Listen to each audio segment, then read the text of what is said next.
Maharaja gold and diamonds, toll junction, Edappally, Palluruthy, Thrippunithura, Kalady, Eramalloor, Aroor Palli, Thuravoor, Thrissur.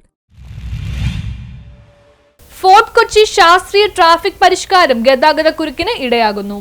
Fort Kochi Roro ജെട്ടിക്ക് സമീപം അധികൃതർ ഏർപ്പെടുത്തിയ ശാസ്ത്രീയ ട്രാഫിക് പരിഷ്കാരം ഗതാഗതക്കുരുക്ക് രൂക്ഷമാക്കുന്നു. റോറോ വെസലിലേക്ക് കയറാൻ വാഹനങ്ങൾ കാത്തുകിടക്കുന്ന ഭാഗത്തെ റോഡാണ് 2 ബാരിക്കേഡുകൾ ഉപയോഗിച്ച് വാഹന ഗതാഗതം നിയന്ത്രിച്ചിരിക്കുന്നത്. റോറോയിലേക്ക് കയറാൻ കാത്തുകിടക്കുന്ന വാഹനങ്ങൾ കൂടിയാകുമ്പോൾ ബാരിക്കേഡ് കഴിഞ്ഞു വരുന്ന വാഹനങ്ങൾ ഗതാഗതക്കുരുക്കിൽ അകപ്പെടും. സമീപത്തെ ഹോട്ടലിൽ നിന്നിറങ്ങുന്ന വാഹനങ്ങളും കുരുക്കിൽപ്പെടുന്നതോടെ കാൽനട യാത്ര പോലും ദുസ്സഹമാവും. വൺവേ ആണെന്ന് അധികൃതർ പറയുമ്പോഴും ഇത് പാലിക്കുന്നുണ്ടോ എന്ന് പരിശോധിക്കാൻ സംവിധാനമില്ല. പലപ്പോഴും ഇരുഭാഗത്തേക്കും വാഹനങ്ങൾ കടന്നുപോകുന്ന അവസ്ഥയാണ്. നടപ്പാതയിലൂടെ ഇരുചക്ര വാഹനങ്ങൾ ചീറിപ്പാഞ്ഞു വരുന്നതും വലിയ ഭീതിയാണ് സൃഷ്ടിക്കുന്നത്. ഈ ഭാഗത്തെ കച്ചവടക്കാരും വലിയ പ്രതിസന്ധിയിലാണ്. ഗതാഗതക്കുരുക്ക് മൂലം ഈ ഭാഗത്തെ സ്ഥാപനങ്ങളിലേക്ക് ആളുകൾ വരാത്തതാണ് പ്രതിസന്ധിക്ക് കാരണം. ഒരു ബാരിക്കേഡ് ഉപയോഗിച്ച് വൺവേ ആക്കി ഗതാഗതം നിയന്ത്രിച്ചാൽ ഒരു പരിധിവരെ ഗതാഗതക്കുരുക്കിന് പരിഹാരമാകുമെന്നാണ് പറയുന്നത്. റോഡ് നവീകരണ വേളയിൽ നടപ്പാതയുടെ വീതി കൂട്ടിയതുമൂലം റോഡിന്റെ വീതി കുറഞ്ഞതും വിനയായി മാറിയിരിക്കുകയാണ്. ഇരുചക്ര വാഹനങ്ങൾ നടപ്പാത കയറി സഞ്ചരിക്കുന്നത് ഒഴിവാക്കാൻ നടപ്പാതയിൽ ഹാൻഡ് റെയിൽ സ്ഥാപിക്കണമെന്നും ആവശ്യമുയർന്നിട്ടുണ്ട്. News bureau, Fort Kochi.